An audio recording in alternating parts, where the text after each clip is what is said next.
Hello, my name is James and I'm a product specialist at Marin Acura in Corte Madera, California. Today, I'm going to show you how to change the ambient lighting in a 2018 Mercedes-Benz E43 AMG.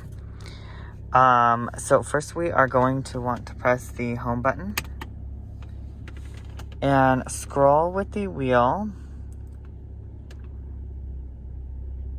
until we get to vehicle. Now press down on top of that wheel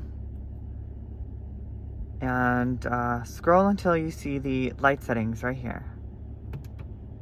Select the light settings and then press down to get the ambient light and push the steering controller over like that so you can get to the different colors.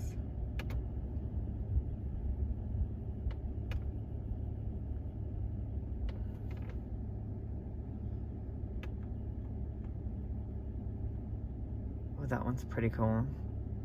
And just press down to select. And now the ambient lighting in the vehicle is that blue-green color.